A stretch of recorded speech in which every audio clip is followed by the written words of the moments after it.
2669, Private J. Kurt, Central Artray limits. "Keep it going! Fire! Fire!" roared Spears, as he and Fields delivered a wealth of gunfire into an oncoming patrol. The size was larger than what they had fought before, but the distance was far enough that most of their shots were fired wide, missing their mark entirely. But to make sure they don't end up as liquid from enemy vehicles and snipers, Spears would occasionally order their repositioning. "Move it!" he yelled. "What about our reinforcements?" Then screamed Fields, amidst the constants of cracks and whirs of enemy fire, mixed with an occasional plasma round, something they had yet to see. "I think they have plasma," Fields added. "On their way, but first we gotta get them in a kill box first, so start moving northeast to those buildings," replied Spears. They were in a small building that overlooked a road that led from the east to the west. It was larger, and they saw that it could allow for large amounts of traffic to pass through, and Spears saw it as a perfect opportunity for a preemptive strike, while they bought time for the larger force to interject. "And don't worry, they'll be here. Just gotta hold out for a little while," said Spears as they descended a flight of stairs. "Okay, but what about Jay?" voiced Fields with concern. "He's just waiting.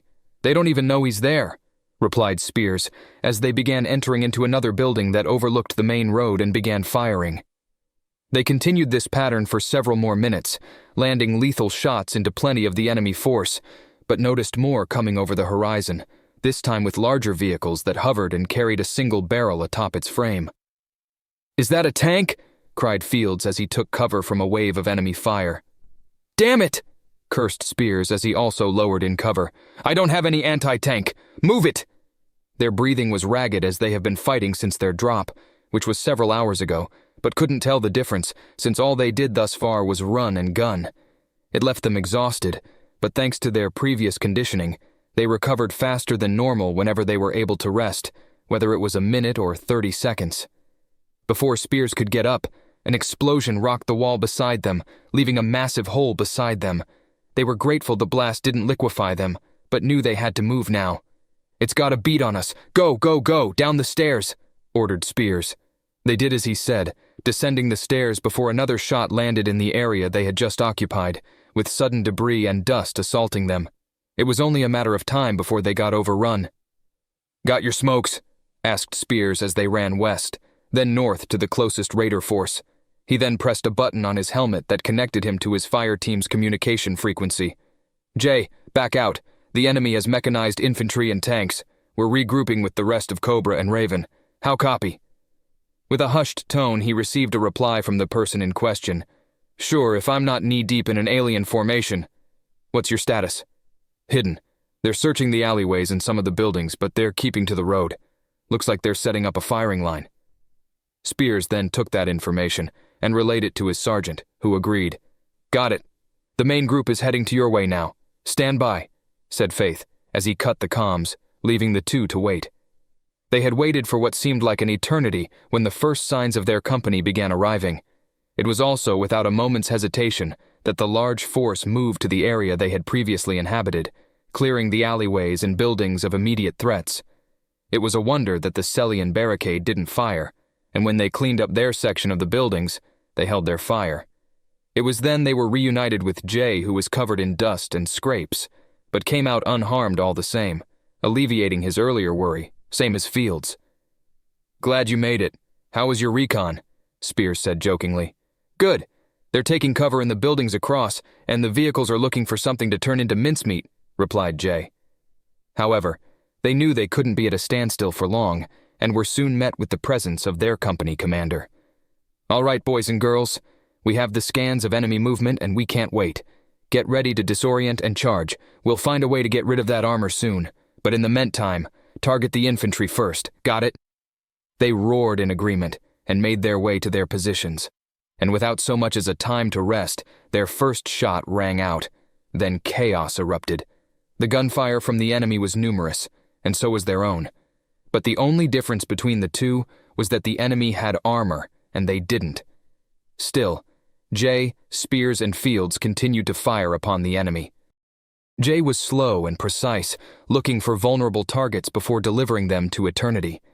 Spears was quick with his acquisition and suppressed the enemy more than he could finish them off, but it helped the other raiders finish off the enemy, slowly but surely.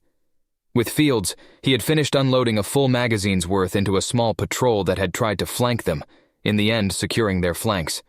Yet still, the fighting continued, and with the enemy's armor, whittled down what cover little they had, and took any unfortunate raider was right behind it. "Damn it! They hit Mikey! Medic!" called out one raider, who dragged a bloodied comrade behind extra cover, with Cam attempting to help. He did what he could to staunch the bleeding, but not everyone who got wounded was able to survive. But Cam still pressed on to help those who could.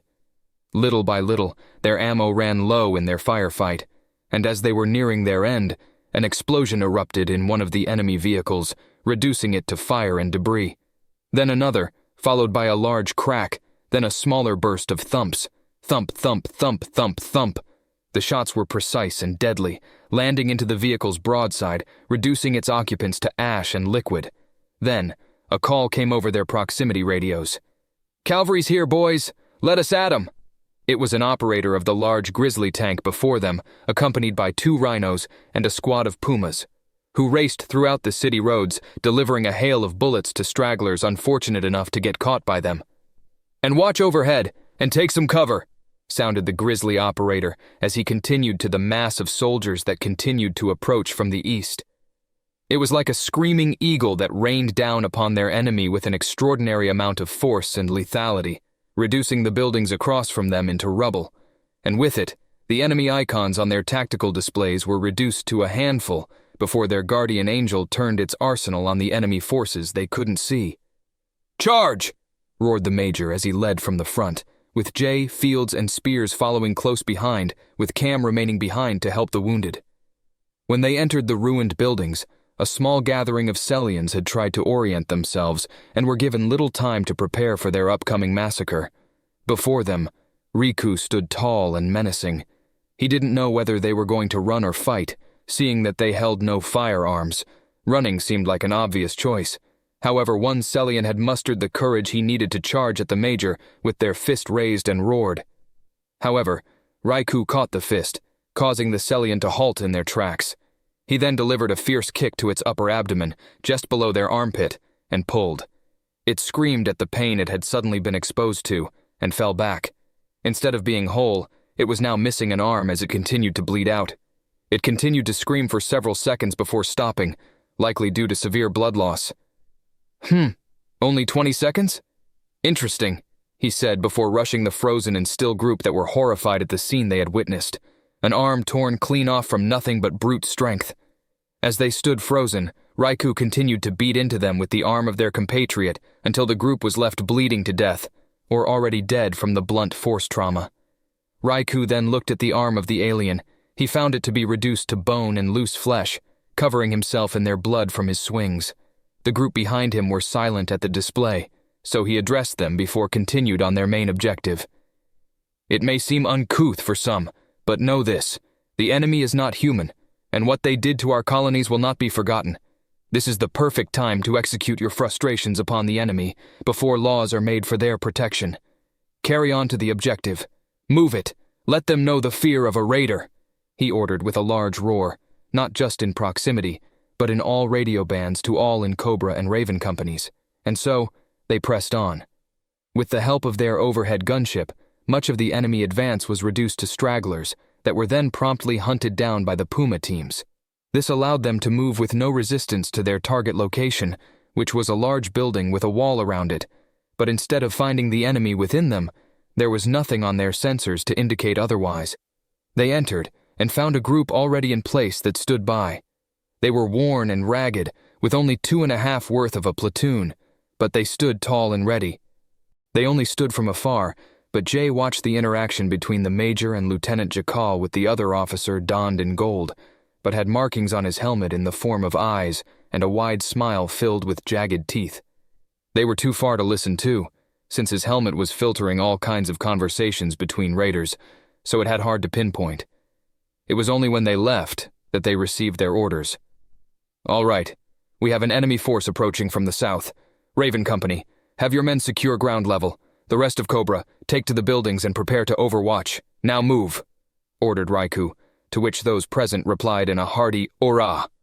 It didn't take long for them to get into position, and they did as they were ordered, to wait for enemy, but to hold their fire until Raven engaged first. As they were informed, there was still a small force that was going to meet them. However, before they were dismissed, Faith stopped Spears' fire team, as they were nearly a foot out of the gate to the compound. "Spears, get your team and pull security indoors. There's a landing pad that needs to be secured for shuttle transport. Get to it." "Understood, Sergeant. Jay, Cam, Fields with me. Are we expecting hostiles?" he asked, to which he shook his head to the sides. "Raptor should have already secured it, but don't let your guard down," said Faith, and he fiddled with a wrist-mounted device. Upon their HUDs, a transparent icon visualized within the building that revealed the distance to be less than 100 meters. "It's not far, but I don't feel like giving directions. Secure that AO because we're planning to get some higher-ups down here on the first ship. Good to go?" Spears nodded, and promptly left the courtyard towards the building's main entrance. As they entered, small groups of Raven fire teams littered about the building, likely tasked with the interior security if the enemy happened to breach the walls. Jay noticed that they took this time to rest, as their armor was scuffed, muddied, with some having suffered direct hits to their armor. He unconsciously placed a hand to his chest, as if expecting to find an entry wound, but found none. Compared to the rest before him, if not for the stains of green liquid that stained his armor, it would seem like he didn't really participate. However, he found his worry to be baseless, as he was greeted with a common grunt of a greeting, returning the same "rah" that was said to him as his team walked to their objective. "Cam, you got a rag on you?" requested Jay, to which his friend obliged, taking out a rag from one of his several pouches and began to wipe down the stains on his ballistic protection. Passing through a set of doors, they found themselves in a modest room that led to a series of 5 raised seats that looked down on a circle that was lit up with lights. It was an audience chamber of sorts, as Jay referenced several books and media on ancient cathedrals and modern board of directors. At least that's what it seemed to him. With his armor clean, his armor looked like it had yet to see actual combat, but he ignored that thought as they rounded a corner with an open door that led into an enclosed space with an open ceiling. The doors that allowed for this were parted to the sides, wide enough for one large dropship or several small-scale shuttles. As he looked above, noticed the hues of blue and white beginning to wash over the darkened sky, with the silhouettes of ships in orbit littering their skies above. "See anything new?" said Cam, as he met the side of Jay, who decreased the zoom function of his helmet as he peered up into the sky. "Barely, just plenty of corvettes and light frigates in low orbit. It looks like the fighting died down, and it's only the fighters in the air," replied Jay, as distant roars of engines and explosions filtered into the hangar. Taking a spot in a shaded corner, they rested, unknown to how much time had actually passed.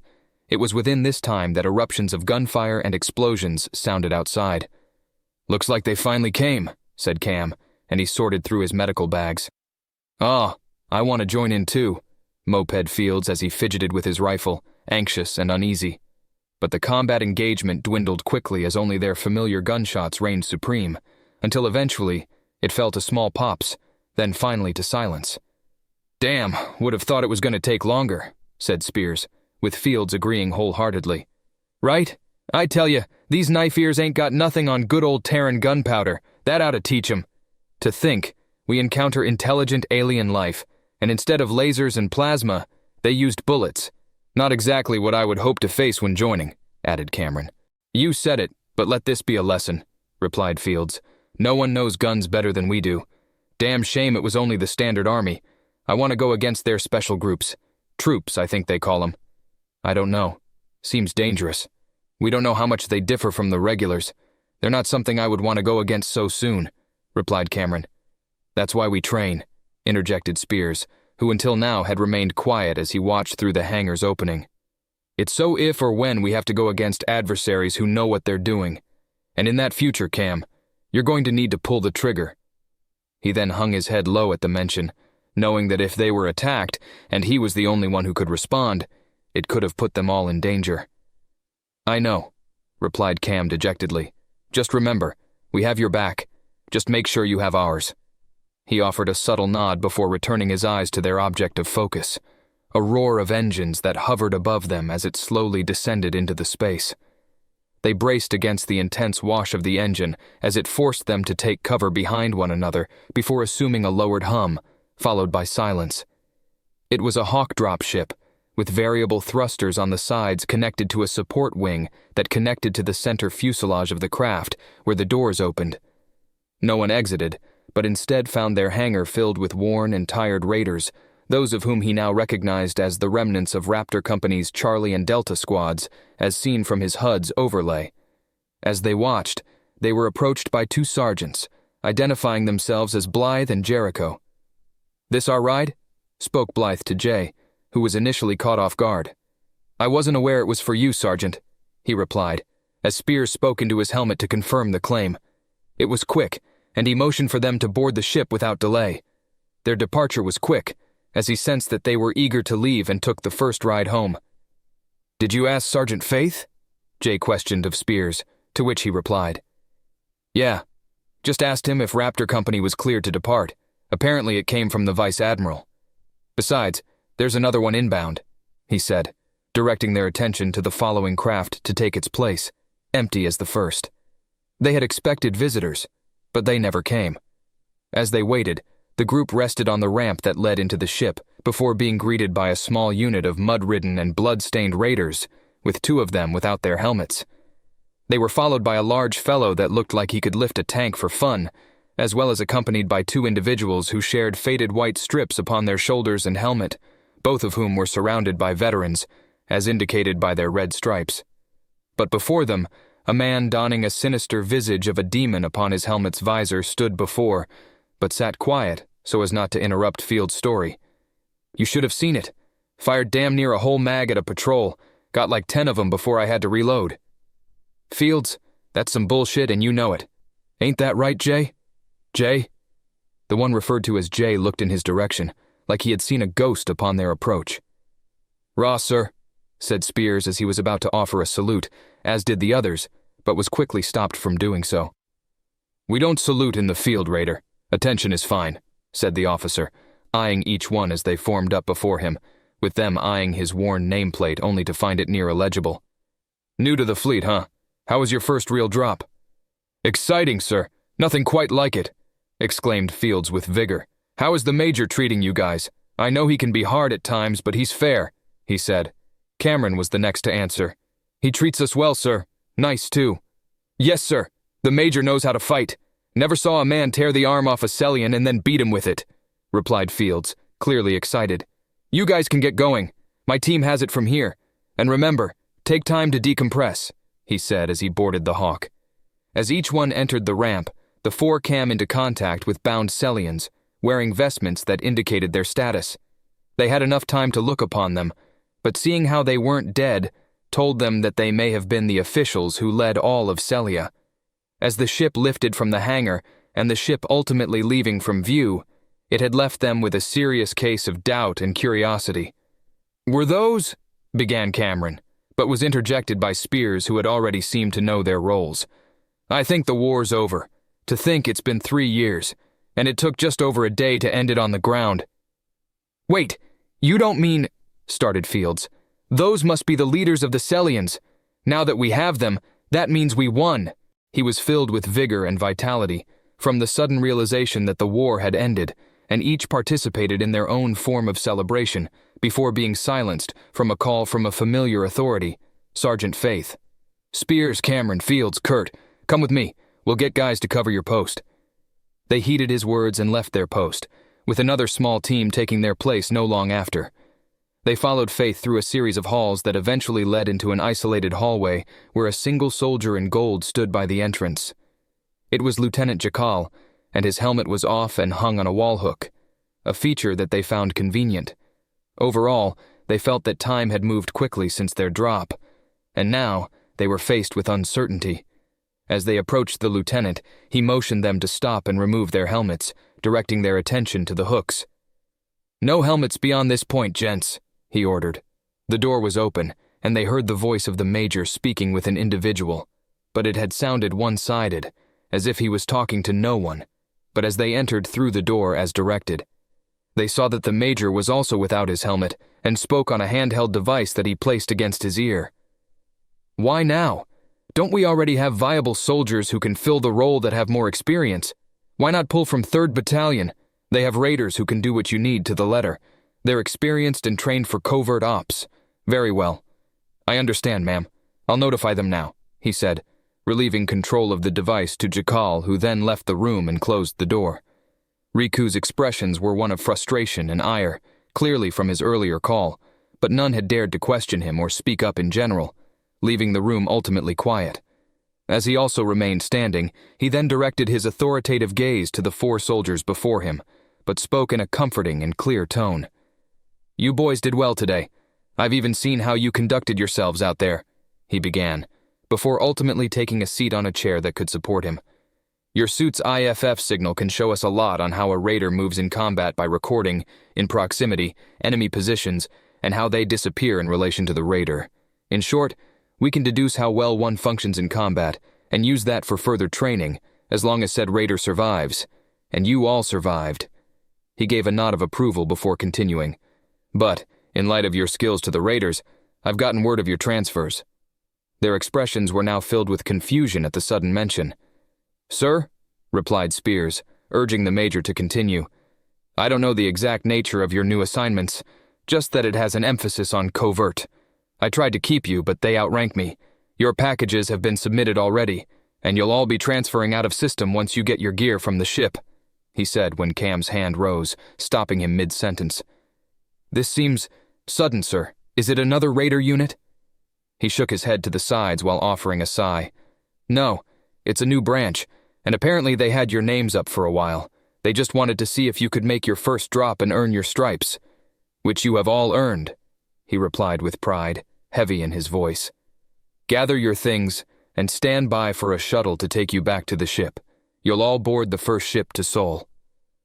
Their conversation was brief, and they had come out with more questions than answers. But as he said, a shuttle was awaiting them in the hangar. It was small, designed for light cargo and quick personnel transport. "You know what they say about the TRSC, right, Jay?" spoke Spears, as they loaded into the rear ramp of the small craft.